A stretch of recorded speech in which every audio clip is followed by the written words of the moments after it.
the evening of May 4th, 2011, 3 hikers disappeared without a trace while trekking along Rivermark Trail, a dense woodland route nestled between 2 quiet mountain towns in the Pacific Northwest. Their names were Abigail Kent, Nolan Frey, and Colby Reyes. All 3 were experienced, well prepared, and had been to the trail before. Weather conditions were clear. There were no signs of animal attack, no signs of foul play, no indication they had even veered from the path. Their last known location was a marked trail junction, less than 4 miles from the ranger station. They checked in at 3:14 p.m. Nothing. Search teams were dispatched within 12 hours. Dogs caught no scent. Helicopters found no gear, no torn clothing, no unusual disturbances. The trail logs at the northern point still had their signatures, written at 4:02 p.m., but the final ranger station camera never recorded them leaving the woods. They had, it seemed, walked into the forest and vanished at a point that has since been referred to, only in whispers, as the Fade. Years later, a weathered backpack was found, wedged inside a hollow tree just off the trail. Inside were 3 items: a flashlight with dead batteries, a folded map not available to the public, and a note written in block letters on the back of a food wrapper. It read, "We saw the cabin, we heard the knocking, but it wasn't calling for help."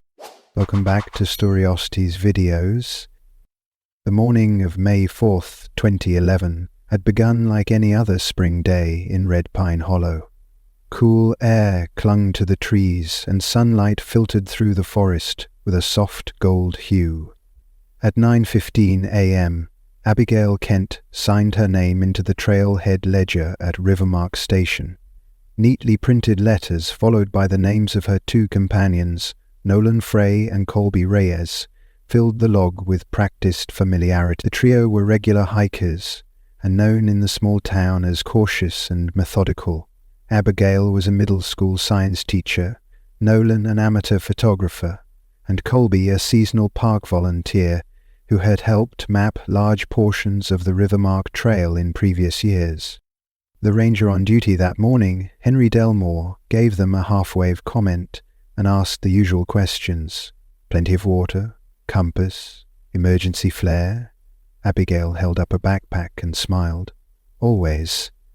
We're doing the North Loop this time. Delmore nodded and jotted it down in his field notebook. What he didn't record, and would later remember vividly, was Abigail's final comment before the group entered the woods. She looked back at him and added, almost as an afterthought, "We're hoping to find that old boundary cabin you marked last year. The one near Creek Bend." Delmore had paused. "That place was never cleared. It's just a collapsed structure. No floor. Be careful." She waved again, and they disappeared into the trees. That would be the last time anyone saw them. By noon the trio reached the halfway point. A motion-activated trail camera snapped a photo of them crossing a small bridge over Coldwell Creek. All 3 were laughing. Nolan carried a tripod, and Colby had a GPS clipped to his shoulder strap. The timestamp on the image was 12:03 p.m. This photo would later be analyzed over 24 times, each expert confirming the same detail.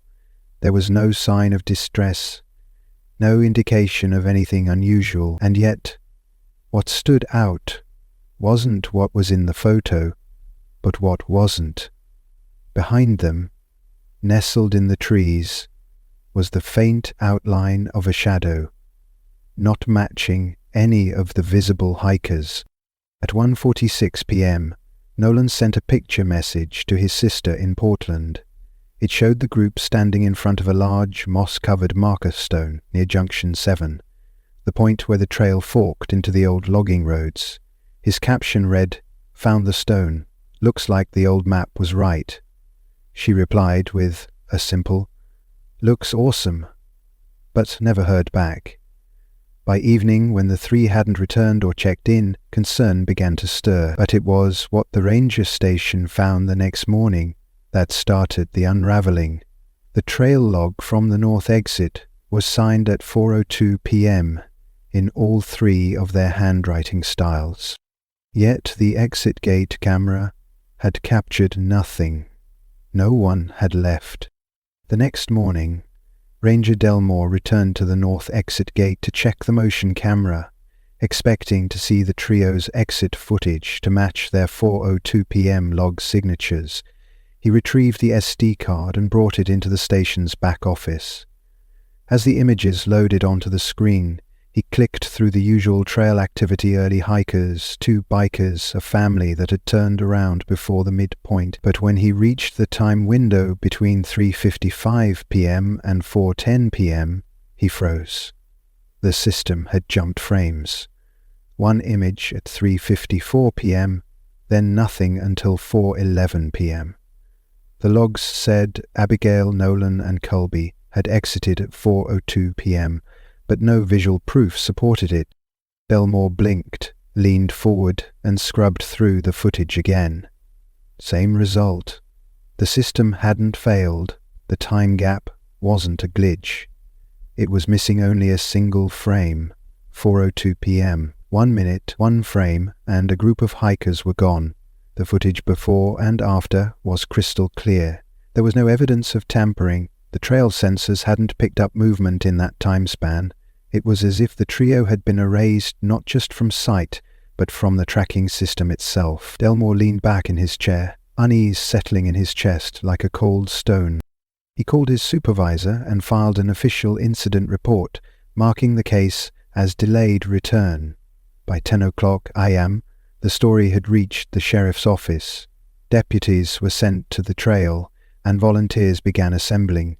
By noon, 2 search dogs were brought in. They were led to Junction 7 and released near the mossy marker stone Nolan had photographed hours before his last message. The dogs sniffed the base of the stone, circled 3 times, then sat down, refusing to go any farther.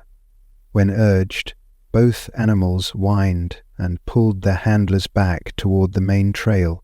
Not one paw print was found beyond the fork. Lydia Krause, a deputy and lifelong local, stared at the empty path stretching into the older forest past Junction 7. "I hiked this stretch in 3, she said to Delmore. "The old cabin's off to the right, barely standing. Never heard of anyone making it there and back this quickly." Delmore frowned. "Abigail said they were looking for it. That's what's bothering me." Lydia looked at the photo Nolan had taken the mossy stone behind them. "That marker isn't on our map," she whispered. "Not the current one. Not the archived one, either. Whatever they were following, it didn't come from us." By the morning of May 6th, a formal search operation was underway. Over 24 volunteers, a 5-member SAR team, and 2 trained search dogs combed the northern half of Rivermark Trail. Helicopter sweeps began that afternoon. Ranger Delmore and Deputy Lydia Krause walked the full length of the trail loop, retracing every marked landmark between the trailhead and Junction 7. They found scattered signs of passage, boot prints, bent branches, even a candy wrapper near the Coldwell Creek Bridge. But beyond the junction, nothing. No movement, no scent, no trace. It was as if the hikers had chosen to simply stop existing. Lydia studied the area around the mossy marker stone with quiet intensity. "You ever see anything strange about this part of the woods?" she asked Delmore. He hesitated. "Strange how?" Lydia pointed to the trees just beyond the fork. "Look at that line. Trees grow one way on this side and another on that." Delmore stepped forward. She was right. There was an invisible boundary. To the west, the trees leaned slightly toward the sun as expected, but to the east, the trees twisted, leaning awkwardly inward, like pulled toward something at the center. "Soil's different too," she added. "Older, wetter. Like this patch doesn't follow the same weather as the rest of the forest." That evening, Lydia found an old topo map in the ranger station's archives. Dated 1971, It had been hand-drawn and was the only map to include annotations of the old structures scattered near Rivermark. There, in the margin near the edge of the forest, was a note scrawled in faded blue ink. "Do not map beyond Creek Bend. Cabin marked 43 is not to be listed. Too many misreport." Beneath that, the initials TH. A ranger long retired. Lydia placed the map on the desk, the words echoing in her mind. Cabin 43. The one Abigail had asked about. Delmore read the note 3 times, his jaw tightening. "That cabin's not on our current logs, and it never should have been." Lydia glanced at the last GPS ping they'd received from Colby Reyes' tracker before the signal cut off. The coordinates didn't match the main trail. They were slightly northeast, just a few degrees off the path beyond the marker stone. "They didn't go missing," she whispered. "They followed something they thought was on a map, but shouldn't have been there in the first place." The following morning, Deputy Lydia Krause took the old 1971 topographic map to the sheriff's office, hoping to get confirmation on the origin of the annotations. Sheriff Gordon Weller, a reserved man with 30 years of experience, examined the faded markings with narrowed eyes. "TH stands for Thomas Hensley," he said after a moment. "David was a ranger back in the 60s and 70s, retired before I took office, lived near Alder Ridge, moved away after his son vanished on the same trail." Lydia blinked. "His son went missing? On Rivermark?" Weller nodded grimly. "In 1979. Never found, case never closed." Meanwhile, at the trail station, Delmore received a call from one of the helicopter crews. They had found what looked like a partial structure deep within the forest. It wasn't listed on any official trail maps, but the coordinates nearly matched the 1971 annotation. The shape was rectangular, partially sunken, overgrown, and difficult to access by air. The team marked it on GPS and planned a ground inspection by the next day. When Delmore relayed the news to Lydia, she went quiet. "Cabin 43, she murmured. "It's real." But what troubled her more was what happened next. Later that afternoon, one of the search volunteers, a geology student named Micah, returned to base with an unsettling discovery. He had found a piece of parchment near Caldwell Creek. It looked old, but was oddly well preserved, tucked into a dry patch beneath a cluster of rocks. On it was a hand-drawn section of the forest. The lines were precise, too precise. Paths twisted in loops, intersecting and doubling back where no current trail existed. At the center of the map was a square labeled simply Home. Lydia examined the parchment under a magnifying lens. The ink wasn't smeared, despite rain the night before. "Where did you find this?" she asked. Micah shrugged, clearly spooked. "It was just there. I swear it wasn't there the first time I passed the creek." Delmore looked over Lydia's shoulder and noticed something else. The handwriting on the parchment matched the block letter note found in the weathered backpack. "We saw the cabin. We heard the knocking." A chill passed between them. Lydia folded the map and whispered, "It's not a map to the cabin.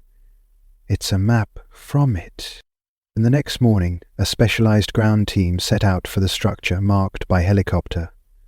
The forest grew denser the farther they went, the trees increasingly warped in angle and bark texture.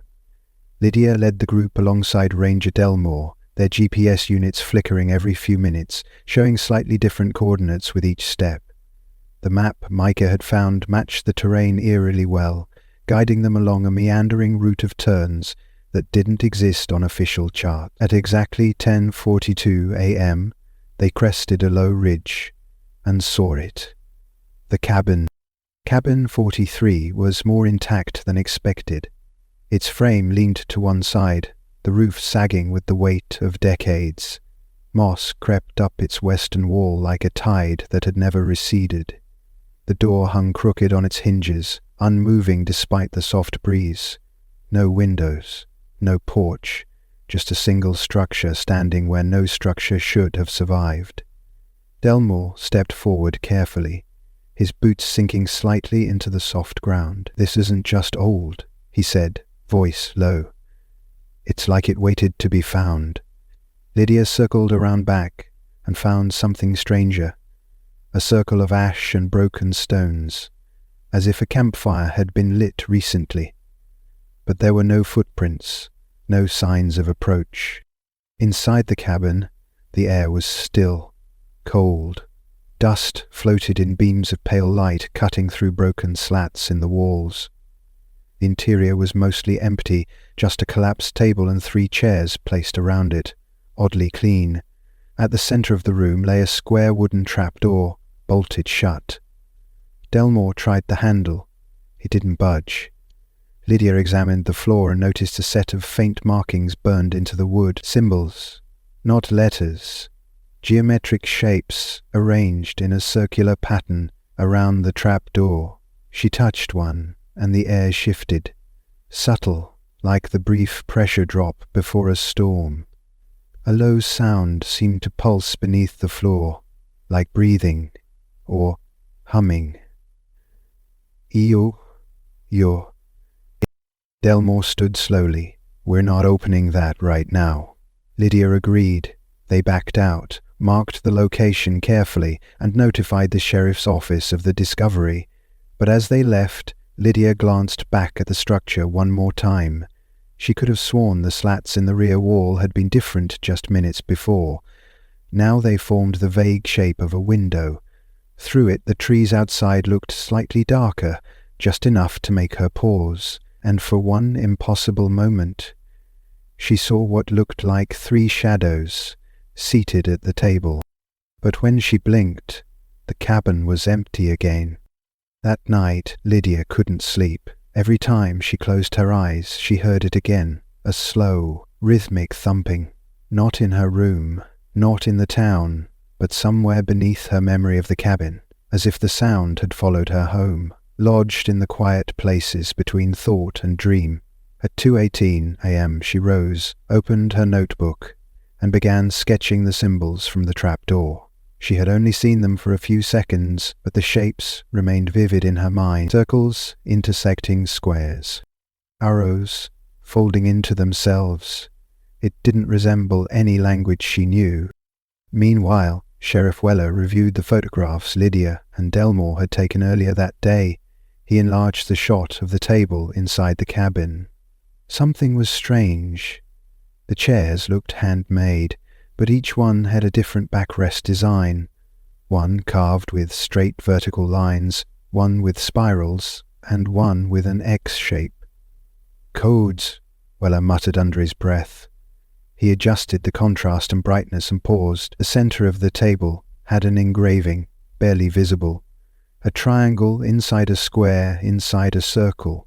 The same configuration appeared on the edge of the parchment map Micah had recovered. The next morning, Lydia returned to Rivermark Trail early and walked alone to Junction 7. The mossy stone stood undisturbed. She sat across from it and waited. Not for anyone, just for time to pass. She wanted to hear the forest naturally, uninterrupted.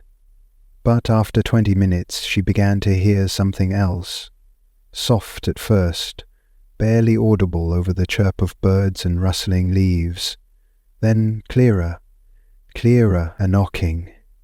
3 slow knocks, pause, then 3 more. It didn't echo like it came from a tree or an animal. It sounded deliberate, rhythmic. She followed it. The sound drew her eastward, off the trail, through undergrowth that grew thicker the farther she walked. Then it stopped. She reached a small clearing. Nothing there but pine needles and one half-buried wooden beam, rotted and splintered. She knelt down and brushed the debris away and saw it. Carved into the beam in tiny, precise letters were 3 names: Abigail, Nolan, and Colby. No last names, no dates, just names, fresh, as if carved within the last day. Behind her, something in the trees shifted. The air changed again, pressing in from all sides. She turned quickly, but the forest was still. Too still. Later that afternoon, Lydia returned to the sheriff's office and retrieved an old field audio recorder, the kind used during remote investigations before GPS logging was standard. She wanted to capture the knocking sound if it returned, to prove to herself that it wasn't just imagined. Sheriff Weller raised an eyebrow as she prepped the gear. "You think there's someone out there doing this?" Lydia shook her head. "Not someone. Something. And it wants to be heard." Weller didn't press further. He'd seen enough strangeness already to know when to step back. She hiked out to Junction 7 once more, this time just before dusk, and placed the recorder on a flat rock across from the mossy marker. She activated it and stepped back, letting it run undisturbed for 30 full minutes. The forest remained quiet. No knocking, no whispers. Only the wind moving through the trees. Still, she waited. The temperature dropped slowly, and at the 31-minute mark, she picked up the recorder and hiked back. The real test would come later when she played the tape. That night, in her small living room, she connected it to her laptop and pressed play. The first 10 minutes were normal wind, leaves, distant bird calls. Then faintly, at 12:47 into the file, came the first sound. 3 soft knocks, precise, measured. Then a pause. Another 3. Lydia leaned in closer, her breath catching. At 16:32, a new sound joined the pattern. Low whispering, inaudible at first, like someone speaking too close to the mic without forming full words. Then, slowly, one word surfaced, clearly. Under. The recorder hissed briefly, then went silent again for the remainder of the session. She isolated the audio, boosted the levels, and replayed the segment over and over. The knocking was real. The whisper was not a trick of wind or insects. And the voice. It didn't sound like Abigail, Nolan, or Colby. It was older, slower, with a tone that chilled her deeper than cold air ever could. She sent the clip to Delmore along with a timestamp. His reply came only 5 minutes later. "Don't go back alone." But Lydia had already made up her mind. Something was beneath the cabin, and it wanted to be remembered. The next morning, Lydia and Ranger Delmore returned to the cabin together, this time with proper lighting equipment and excavation tools. They kept their conversation minimal, both focused on what lay below. The forest felt heavier than usual, as if watching their every step. Birds were quiet, insects absent. Even the wind seemed reluctant to enter the clearing where Cabin 43 stood. Delmore approached the front first, and noticed something strange.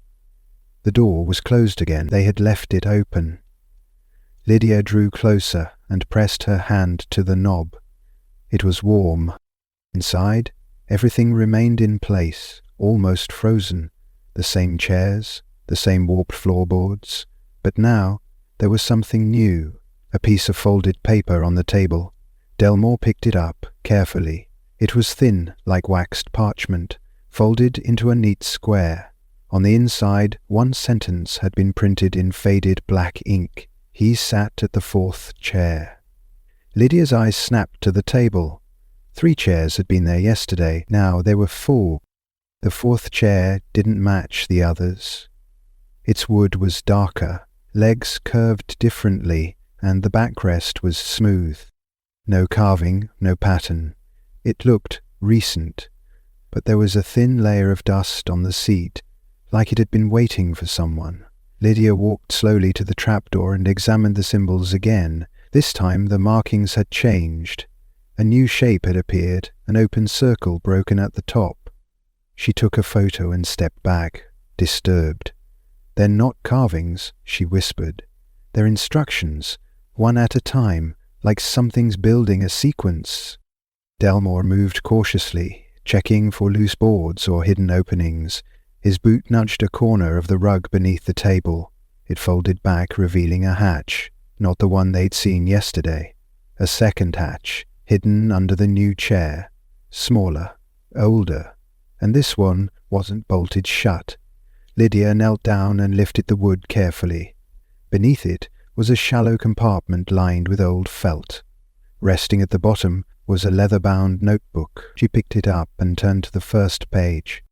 Inside were trail logs, names, times, dates, all in careful handwriting. But what shook her wasn't who had signed in.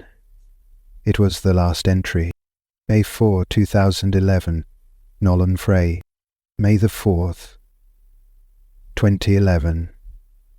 Colby Reyes. May 4, 2011. Abigail Kent. May the 4th, 2011. H. Delmore. Lydia looked up slowly at the ranger. Delmore's face had gone pale. I never wrote that, he said. Lydia set the notebook down gently, her eyes never leaving Delmore. His face remained pale, jaw slightly clenched as he stared at the page bearing his name. "Is it possible someone forged your signature?" she asked. Delmore shook his head. "No one out here would know my handwriting. And the date. It's exact." He bent down to inspect the leather binding again, then flipped to earlier pages. Each entry followed the same pattern. 3 names, then a 4th, always a 4th. Some names were familiar from old missing persons cases, others completely unknown. Yet each group ended with someone linked to the search team. A park ranger, a surveyor, a deputy. "This isn't a log," Liddy murmured. "It's a list." She closed the notebook and took a slow breath. Someone or something is documenting the witnesses, as if being near this place is enough to pull you into it. Delmore wiped his forehead with the back of his hand. If that's true, then we're not just following the trail, we're already part of it. They stood in silence, both trying to anchor themselves in reality. The air inside the cabin felt heavier, thicker, almost like the space had expanded slightly since they entered. Then came the sound, soft at first, barely audible, a whisper like air escaping wood.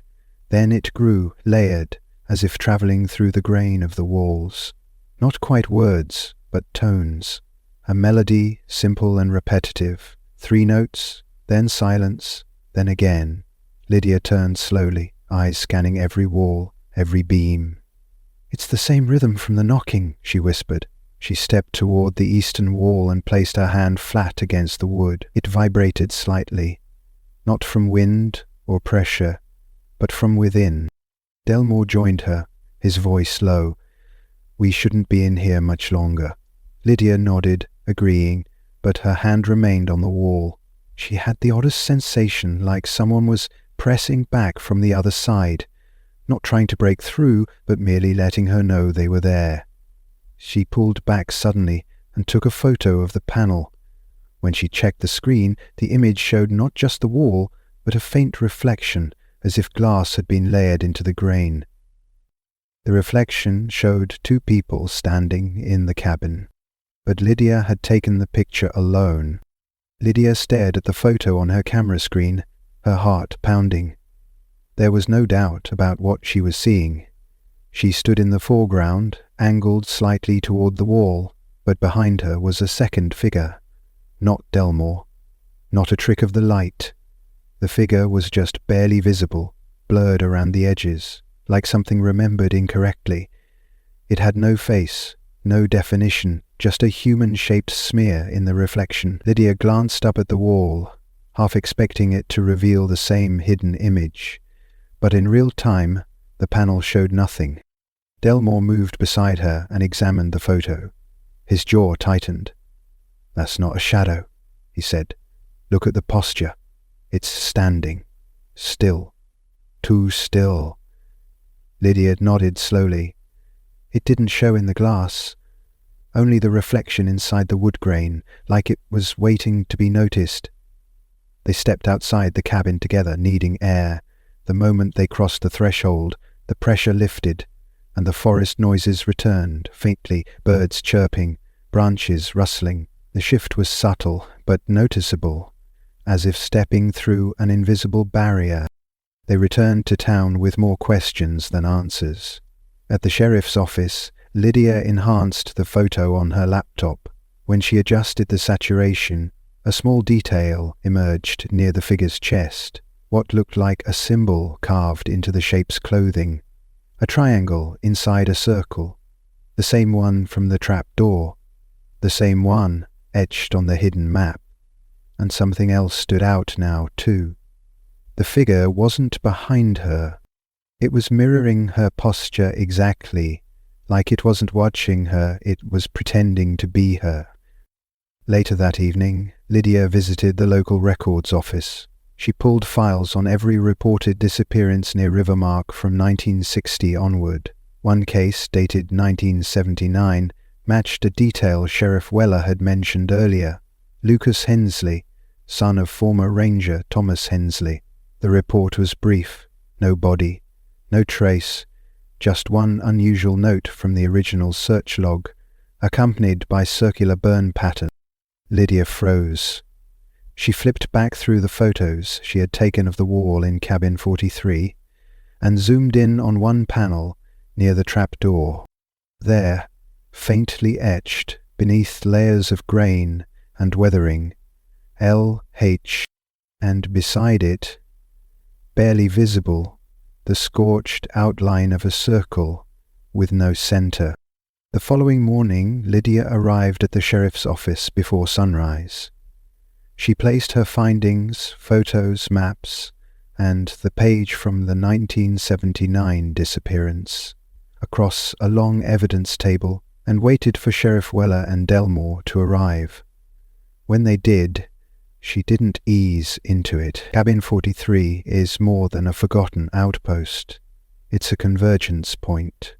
Every disappearance since the 60s leads back to it, either directly or through some distortion near it. And, I think, there's a space beneath it we haven't accessed yet. Weller leaned over the table. You think there's a basement? Lydia shook her head. No, I think there's a room that isn't there when you look for it. It hides itself unless the sequence is complete. She pointed to the drawing on the trap door. These symbols, they're activating something. The fourth chair appeared when the fourth name was recorded. That wasn't a coincidence. It was a condition, Delmore added. Then what's the next condition? If the cabin builds itself in layers, what happens when the room appears? That afternoon they returned together. This time Weller came along, silent and watchful. When they entered the cabin, the light inside had changed. It wasn't just the angle of the sun. The beams of light had grown more focused, like they were being directed through specific cracks. They lit the table, the floor beneath the fourth chair, and the wall with the LH initials. Lydia walked straight to that panel and touched it again. This time, the wood responded. A low vibration pulsed through her hand. The panel shifted slightly, not outwards, inwards, like a false wall, retracting. The grain rippled like liquid for a second, and then a narrow doorway revealed itself. No stairs, no hinges, just a passage sloping down, carved from old stone. Dust floated in the air like it had never been disturbed. Lydia stepped back, eyes wide. It was never under the trapdoor, she whispered. It was behind the wrong wall. Weller drew his flashlight and peered into the sloped corridor. We go together, he said. If this is the source, we find it and close it. No more hikers vanish, not on our watch. They descended slowly, the light behind them growing smaller, and somewhere beneath the cabin, the three-note rhythm began again. Only now, it was coming from ahead of them. The passage sloped downward for nearly 20 feet, its walls narrowing the deeper they went. The air grew colder, but not stale. It wasn't the musty damp of earth, but something else, clean, still, too perfect. The stone walls bore no carvings, yet the surface seemed worn smooth by time or touch. Lydia walked first, flashlight steady, followed closely by Sheriff Weller and Delmore. No one spoke. The only sound was the crunch of dirt under their boots, and the rhythmic thump that pulsed softly from deeper below. 3 knocks. Pause. 3 more. At the bottom of the slope, the corridor opened into a small chamber. The ceiling arched in a half-dome, and the room itself appeared circular, no more than 10 feet across. At the center stood a pedestal of smooth black stone.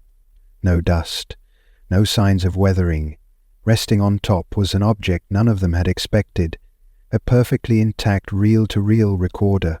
No cables, no plug, just the machine and a single reel, already threaded. Delmore stepped forward cautiously. That looks like a Model 600.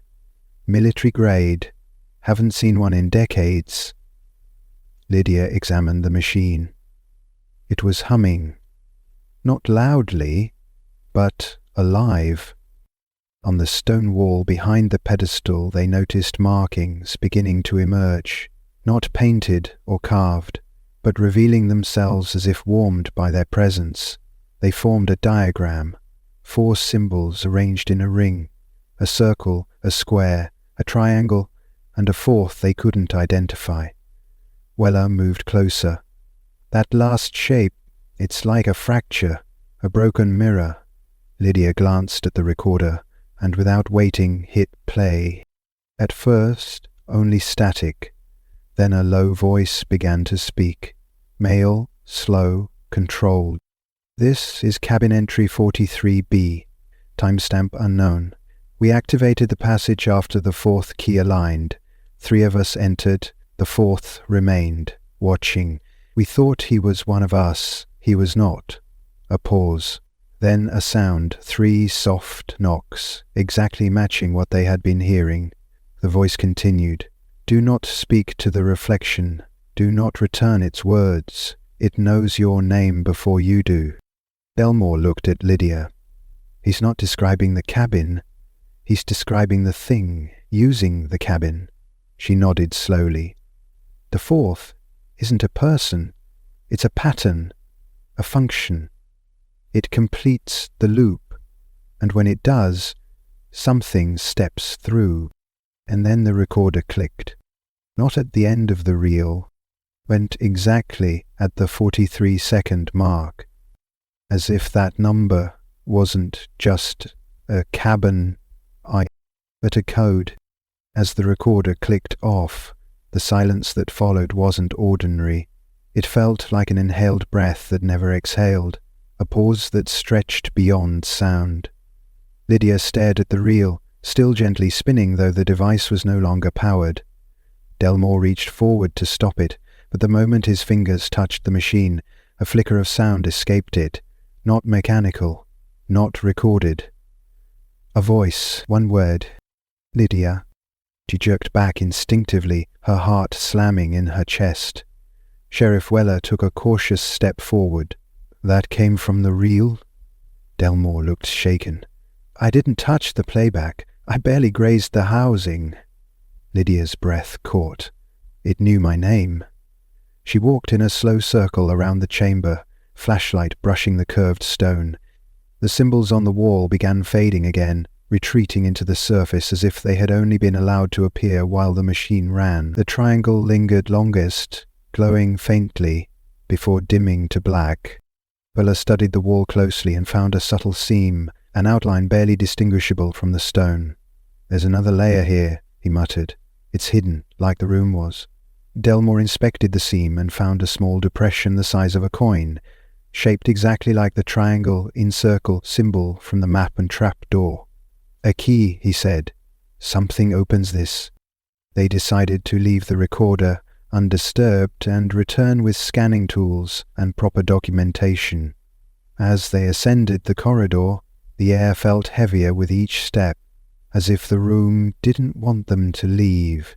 Lydia looked back once and thought she saw a figure standing beside the pedestal. The silhouette was blurry, as though pressed against warped glass. She blinked. Nothing was there. That evening, Lydia played back the recorder's audio on a separate device. The voice was identical to what they had heard in the stone chamber, but something had changed. This time the tape didn't end at the 43-second mark. It continued. The voice was clearer now, more urgent. "We couldn't leave because we remembered it wrong. It doesn't come from outside, it comes from us.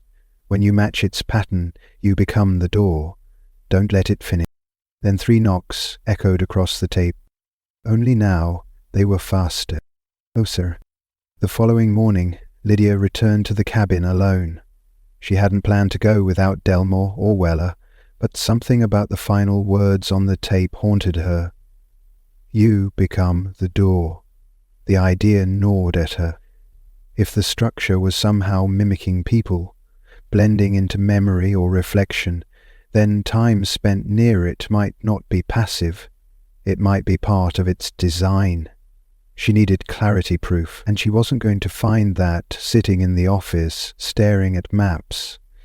The woods were still as she reached the clearing. Cabin 43 looked unchanged, but there was a subtle difference in the way the shadows moved across the ground. They shifted just a beat slower than the trees around them, as if running on their own rhythm. She stepped inside. The temperature dropped instantly, her breath forming brief clouds. The trap door remained closed. The hidden panel behind the wall had not reopened. She knelt by the 4th chair again, this time lifting the floorboard beneath it. Nothing. The notebook was gone. She stood, unnerved, and turned to leave, but stopped. Across the cabin's interior wall, a new mark had appeared. Not a symbol, not a word. A perfectly drawn outline of a doorway, framed in dark ink, no handle, no hinges, just a tall rectangle with a faint groove down the center. She stepped toward it and raised her hand. The wood beneath her fingers felt cold, but soft, almost like skin. She pulled her hand back. A whisper ran through the wall, not through air, but through the wood itself. The same voice from the tape. This time, it didn't say her name. It said, "Knock." Back at the station, Weller and Delmore were reviewing the reel again. This time, Weller noticed something odd. The audio had begun warping past the 43-second mark. Not distorted, but duplicated. The same sentence repeated 3 times in a row. You become the door. But the 4th repetition changed. It became, you were the door. The tape stopped there on its own at 4:30. Weller muttered, "Every message we find is rewriting itself." Delmore looked at him and asked the question neither wanted to voice. If she knocks back, does she open it? Lydia didn't knock. Not yet. Instead, she stepped back from the wall-marked doorway and paced slowly, her boots creaking softly on the warped floorboards of cabin 43. The rectangular outline pulsed faintly in the dim light, as if breathing through the surface. It wasn't ink.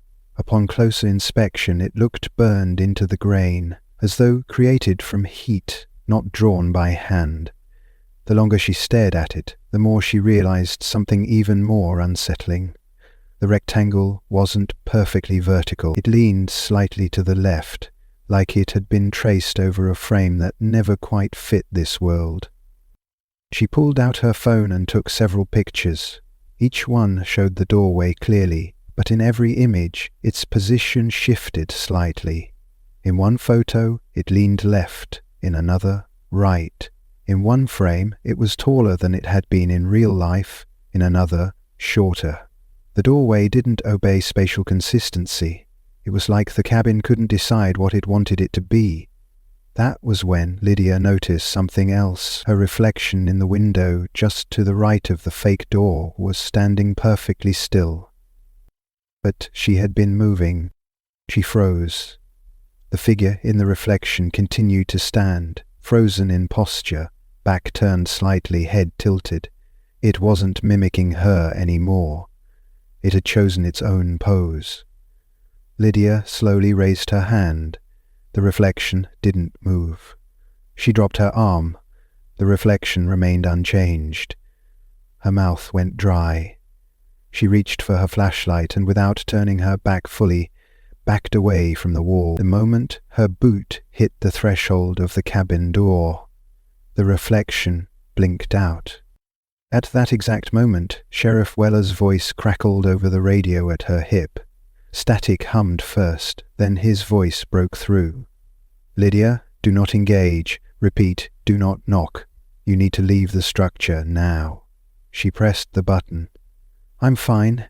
The cabin's showing new patterns. A fake door looks burned into the wall, but it's changing shape." There was a pause on the line. Then Weller said something that stopped her cold. "We just found the real cabin 43. Her heart skipped. "What?" Weller's voice sharpened. "The coordinates were off by 1/2 a mile. This one you're in, it's not on any record. It looks like cabin 43, but it was never built here. This place, this version, shouldn't exist." And from inside the cabin, behind Lydia, the wall whispered again. This time, not a command, just a question. "Why did you come back?" Lydia stood frozen at the cabin's threshold, the radio still clutched in her hand, Weller's words echoing in her ear. This one shouldn't exist. The doorway burned into the wall behind her, no longer pulsed, but its presence was unmistakable. It was watching her, not with eyes, but with awareness. The kind of attention that settles on your skin before you recognize it in your mind. She stepped out into the clearing without looking back. The air shifted the moment her boots touched the soil. The forest around the false cabin sighed like a long breath let out after holding it too long. Delmore and Weller met her halfway down the trail. Weller had a printed satellite image in his hand. "This was taken last week," he said, holding it up. "Here's the real cabin." He pointed to a structure tucked into the tree line, nearly buried beneath canopy. "It's collapsed, just stone foundation and half a chimney left. No roof, no furniture, completely ruined." Lydia stared at it. "So then what did I go into?" Delmore unfolded a second image. "Nothing. This zone here," he pointed at the GPS grid where she'd been standing, "shows no structure. Just trees. According to satellite and physical surveys, that cabin doesn't exist." Lydia's hand went to her phone. She pulled up the photos she had taken of the false doorway, the shifting angles, the shadowed reflections. She turned the screen toward them. "Then explain this." Weller narrowed his eyes. "We need to go back together. If it's not showing up on maps, it's being masked. But by what?" Delmore spoke softly, almost reluctantly. "Not by something, by someone. Someone who knew how to make it disappear from every recorded layer, physical, digital, even visual. You said it shifted? That your reflection moved without you?" Lydia nodded slowly. "And it asked why I came back. Not how, not when. Why? Like it already knew me." Weller lowered the image. "Then this wasn't your first time in that structure." Lydia hesitated. Her eyes drifted back toward the tree line. What if it's not a cabin at all? What if it's memory dressed like one? Something that takes form based on who's inside? She paused. What if this place doesn't copy you? What if it uses you to finish itself? And in that moment, a new thought crept into Lydia's mind. What if Abigail, Nolan, and Colby hadn't found the cabin? What if the cabin had been waiting for her? By late afternoon, the trio made their way back toward the false cabin, this time with marked GPS units, body cams, and a backup crew stationed a half-mile out. As they walked, Lydia felt the trees grow quieter again. Not silent, just cautious, as if the forest had learned to observe, not react. The trees didn't sway, the animals didn't rustle. Even the breeze avoided the path that led to the clearing when they arrived. The structure stood just as she'd left it, but now something was different. The rectangle on the wall was gone. Lydia stepped inside cautiously. The air was colder again, but not unnatural. It felt personal, like walking into a memory. The fourth chair was gone too. The table had shifted a few inches to the right, and the sunbeams falling through the roof now illuminated the trapdoor, not the pedestal area. "It's rearranging itself," Weller muttered. "It's reacting to her." Delmore swept the room with a motion scanner. Still nothing beneath us, but the density of the materials. They're not wood anymore. Lydia looked over. "What do you mean?" He ran the sensor over the wall. "This reads more like compressed resin, almost synthetic. Whatever this is, it pretends to be a cabin." Lydia walked toward the place where the rectangular mark had been. Her fingers grazed the wood, still warm. Then she turned to the single window and looked at her reflection. It was standing still again, but this time it was smiling. Not wide, not cartoonish, just enough to pull the corners of the mouth in a way that felt too familiar. She stepped back. Weller and Delmore both noticed. "What is it?" Weller asked. Lydia whispered, "That smile. It's mine." Before anyone could react, the trapdoor creaked open. All three turned as a low groan of air escaped from beneath the floor. Weller raised his flashlight. A stairwell now spiraled downward, carved from black stone like the one beneath the real Cabin 43. But this one wasn't dusty or buried. It looked clean. Used. On the wall beside the entrance, 4 names were etched in vertical lines. Abigail Kent, Nolan Frey, Colby Reyes, Lydia Krause. Delmore muttered, "Why's your name already here?" Lydia stepped forward slowly, her voice steady but quiet. "Because it doesn't take people to trap them. It takes them when they start remembering." She looked back at them both. "This thing, it doesn't need your body, it needs your story." And somewhere beneath their feet, the knocking started again. Faster this time. Hungrier. Lydia descended the new stairwell slowly, her flashlight beam flickering slightly despite fresh batteries. Delmore and Weller followed, both silent, both on edge. The steps beneath them didn't creak like wood. Instead, they gave a faint pulse beneath each footfall, as though reacting, not resisting, but acknowledging their presence. The spiral was tighter than the one beneath the real cabin. This one felt more like a tunnel than a stairwell, and with every turn the air seemed to deepen, not grow colder, not thinner deepen. Like sound couldn't quite travel here in the same way. About 20 steps down, the walls began to change. First, the black stone faded into a smooth grey. Then came the carvings, not etched but embedded, small symbols repeating in seamless patterns, circles intersecting squares, arrows folded into spirals.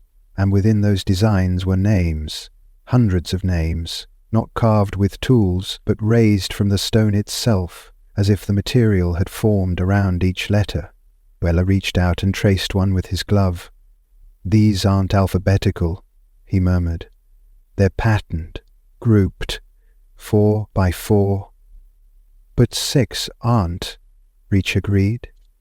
"Groups are—" Lydia scanned the wall and suddenly froze. There, just a few feet to her right, were the 4 names from earlier. Abigail, Nolan, Colby, hers. But now they had dates next to them. Abigail, Nolan, and Colby were listed with May 4, 2011. But next to Lydia's name there was something else. A symbol instead of a date. A circle that was incomplete, missing its top arc. Delmore stared at it. "That's the last symbol we never identified on the pedestal room wall." Lydia nodded. "It's not a date, it's a placeholder. I haven't finished yet." At the base of the stairs they entered a chamber unlike any they had seen. It wasn't circular, it was cubic. The walls were perfectly flat. lined with mirrors, but none reflected light. Instead, each mirror showed a different version of the cabin above. One had the 4 chairs, but no table. Another showed the mossy stone sitting inside the cabin. A third displayed an image of Lydia standing alone at Junction 7, even though she was standing here now in this room. Delmore turned pale. These aren't mirrors. They're possibilities. And then one of the mirrors flickered. It showed Lydia again, but this time she was speaking. No sound came through, but she was mouthing a single word. Noella stepped forward. What happens if we don't finish the sequence? Lydia didn't answer right away. Then she looked at the incomplete symbol next to her name and said softly, I think the cabin stays unfinished, and that might be the only thing keeping the real one from spreading.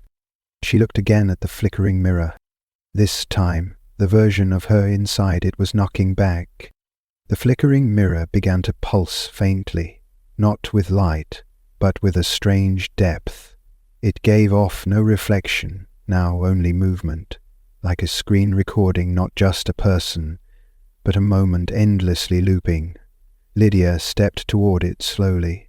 In the glass, her other self continued to knock, once, twice, then a pause. On the third knock, her hand paused mid-air. That version of her turned toward the camera and mouthed something again. This time, it wasn't knock. Her lips clearly formed 3 new words. You're ready. Behind her in the reflection, the 4th chair previously missing appeared once more. But it was no longer a chair. It had transformed into something that resembled a seat, carved from the floor itself, fused with the structure like bone growing through stone. Delmore moved beside Lydia, his voice barely a whisper. It's not showing us what happened. It's showing us what it wants to happen. Lydia nodded slowly, her eyes locked on the mirror. It's pushing us to finish the story.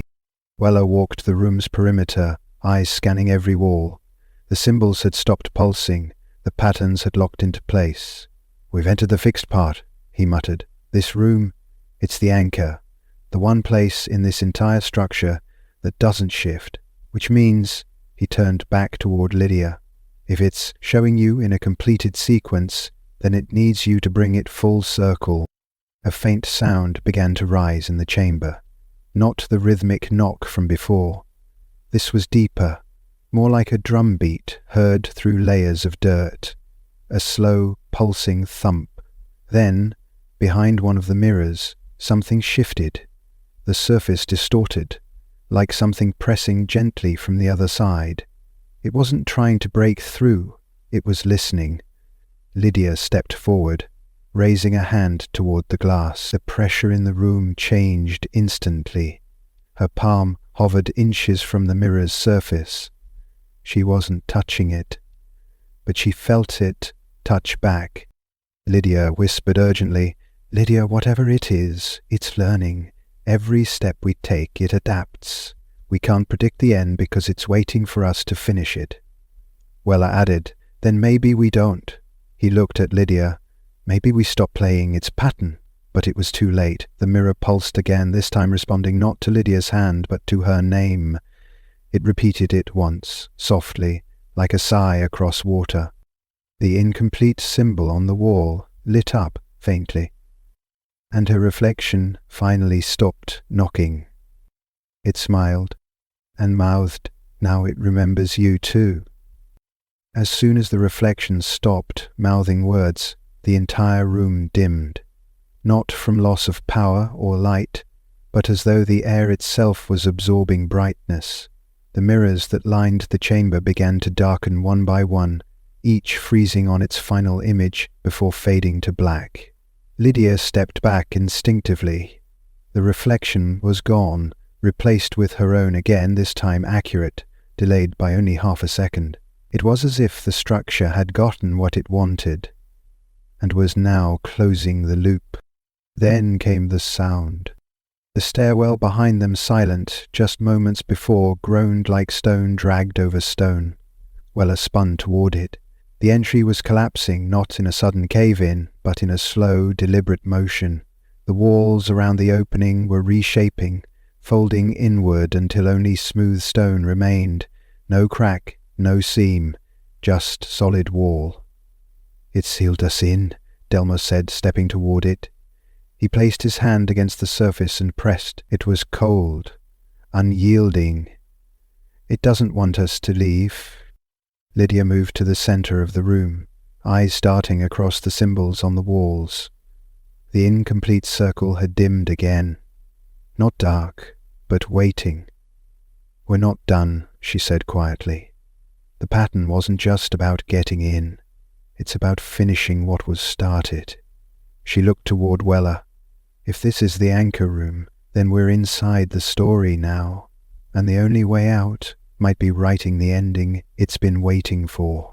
Weller pulled a small handheld radio from his belt and keyed it. "Team Alpha, come in. Can you read?" Only static responded. He tried again, adjusting the frequency. Nothing. Not even interference, just silence. Delmore, meanwhile, noticed something else. A crack, barely visible, had formed in the far wall, near the fourth mirror. It was thin, but seemed to widen slowly the longer they looked at it. Through it pulsed a soft red glow, like fire seen through fog. Lydia stared at the crack, then turned toward the mirror that had shown her reflection knocking. Its surface shimmered slightly now, like it was no longer glass but water. "It's giving us a choice," she said. "We can go deeper or we can wait.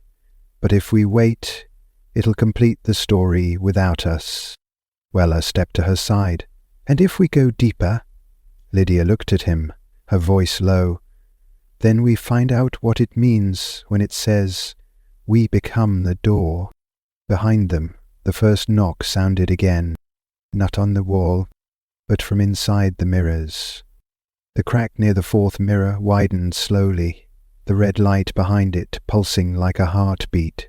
Lydia approached carefully, her eyes fixed on the glow leaking through the seam.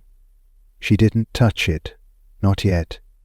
Instead, she crouched low and tried to peer inside. At first she saw nothing but shadow and haze. Then something moved. It wasn't large, not yet defined, but the motion was deliberate, like pacing, waiting. She stood again, spine tense.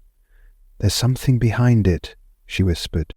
Delmore kept scanning the other mirrors. "They're changing again," he said. One of them just flashed to junction 7, but the mossy stone was missing. Weller crossed the room and studied another. This one showed a version of the cabin with no door, just the window and the table. In the corner of the image stood a figure, completely still, facing the wall. "I don't like this," Weller muttered. "Every time we think we understand the pattern, it shifts again." Lydia's eyes returned to the wall, symbol the incomplete circle beside her name. It had begun to pulse faintly again, but now it was layered with something new. A vertical line had appeared through the middle, splitting it into two halves. "It's becoming a key," she said quietly, "a symbol of division." Incomplete means open. Delmore looked toward the glowing crack. "So if it completes, it shuts," Lydia nodded. "It closes us inside. It finishes the story, without letting us write the ending."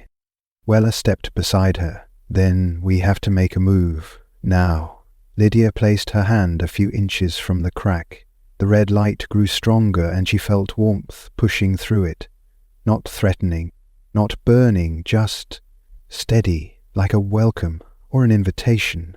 She looked over her shoulder. The mirrors were now flickering again, each shifting faster through locations, trails, intersections, bits of forest that hadn't existed in years. Some showed images that hadn't happened yet. Then she heard her name, not out loud. Inside her head was her own voice, but speaking from the other side of the crack, and it said only this: "Come through. before the story forgets you. Lydia didn't hesitate. She pressed her palm to the crack, and the wall responded not with a shudder, but with a soft inward release, like skin giving way to pressure. The seam widened silently until it formed a narrow passage, just wide enough for one person at a time. The red glow dimmed slightly, as if it had sensed her decision, and was waiting calmly now. Delmore and Weller stepped in beside her. Weller whispered, "We stay together. No one turns back." Lydia nodded. If this place is memory dressed as space, then the moment we stop moving, we get absorbed into the narrative. They stepped through the crack one at a time. The moment they crossed into the corridor beyond, the temperature changed. Not colder or warmer, but thinner, like the world they entered was less real, less rooted. The walls were no longer stone, but something resembling stretched fabric or layered parchment. Images pulsed faintly beneath the surface, like projections filtered through water. Trails, cabin reflections, faces, some familiar, some not, all flickering too quickly to study. As they continued down the hallway, the passage widened into a rotunda-like space. Its ceiling was impossibly high, but its light came from no source, and in the center of the room stood a figure. Still, upright, facing away. It was human-shaped, but its edges were indistinct, like something half-rendered. Lydia whispered, "That's the fourth chair." Delmore frowned. "What do you mean?"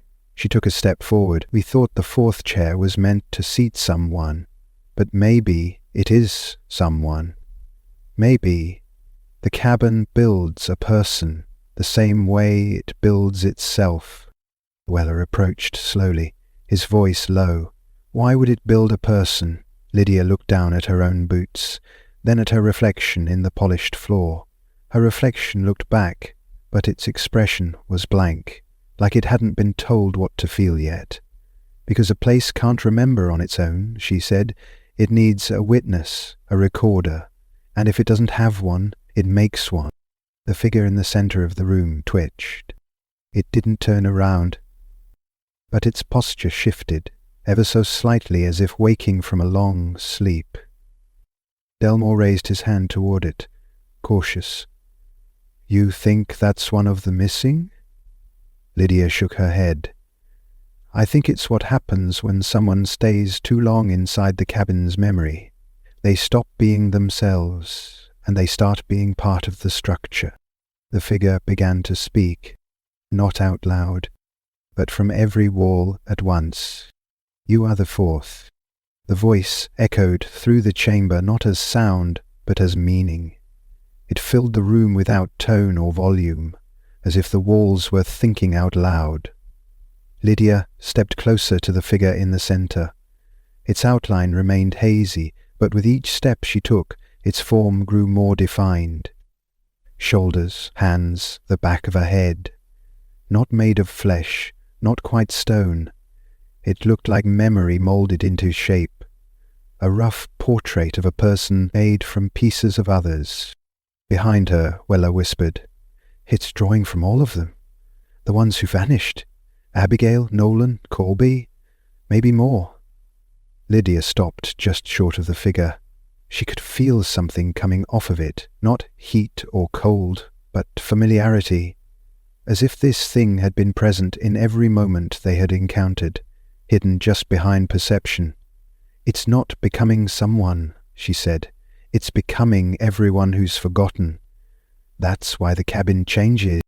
It's shaped by memory, not material. And this is where memory collects."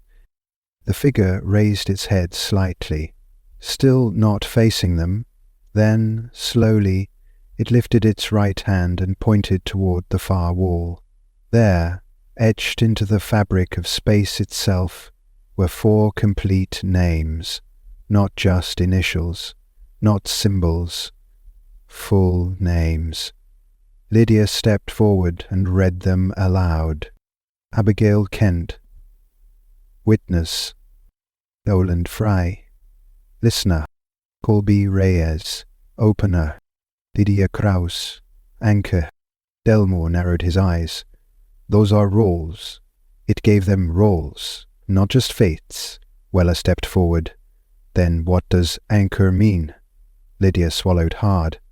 It means I'm the one who keeps it from floating away, from collapsing. The story needs one person to stay grounded so the rest can cycle through. She looked at the figure again. If I leave, it unravels. Or worse, it rebuilds. Somewhere else, with someone else. Then, for the first time, the figure turned. Its face wasn't blank. It was Lydia's, but not her now her from years ago. Younger, unsure, wearing the same hiking gear from a photo she'd taken on her first visit to Rivermark Trail. Her knees buckled slightly. "I've been here before," she whispered. "Not just now, back then. I saw something and forgot. The trail didn't start with Abigail, Nolan, and Colby. It started with me." The figure nodded once, slowly. From behind, the mirrors outside the chamber shattered all at once, and the voice returned, quiet and final. "Anchor the memory, or it returns to begin again." The chamber fell into complete silence as the mirrors beyond the passage shattered, one by one, echoing like distant thunder through stone. Lydia stared into the face that looked like hers but belonged to another time. Her younger self, shaped not by who she was but by what she had forgotten. The figure, her echo, stood completely still now, no longer forming or shifting.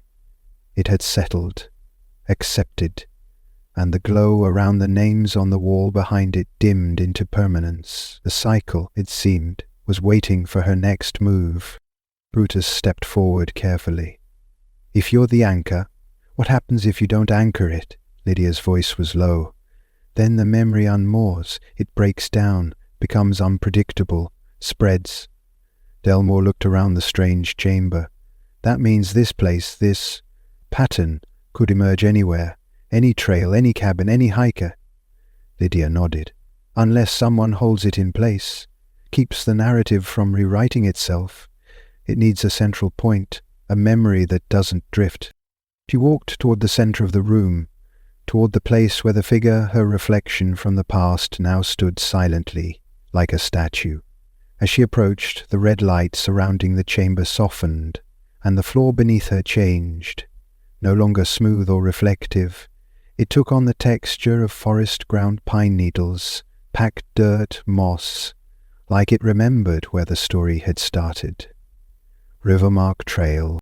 She reached the figure and stood beside it, their faces aligned in the glow, present and past together in one frame. And as she raised her hand, the figure did not mirror her anymore. It responded, not as a reflection, but as a memory, returning to its source. Delmore's voice cracked the silence. "Lydia, you don't have to stay. We can find another way." She turned slowly, a strange calm settling in her chest. "I think I already have. I think this was the way the whole time." She pointed back toward the wall where the mirror had shown her knocking days ago. "It didn't ask for help. It didn't trap me. It reminded me. This place isn't just a prison. It's a warning system, a failsafe. Someone has to hold the line between memory and story." Then, from the wall, the final symbol, the one that had always remained incomplete, closed. The circle met its top, and the light dimmed into stillness. Weller stepped back instinctively. The chamber around them stopped pulsing. No more shifting walls, no flickering mirrors, just stillness. Completion. Lydia stood in the center, one hand lightly resting on the shoulder of her other self, and for a brief moment she smiled. Not at them, but at the trail she remembered now with clarity, where it started, where it ended. Behind her, the cabin above began to dissolve. Not collapse, not burn, not vanish, but unwrite itself, slowly, gently, peacefully. And from far away, at junction 7, the moss-covered stone cracked down the middle, releasing the breath it had held for 14 long years. The missing were never gone. They had simply waited for someone to remember them correctly, and now they were finally free.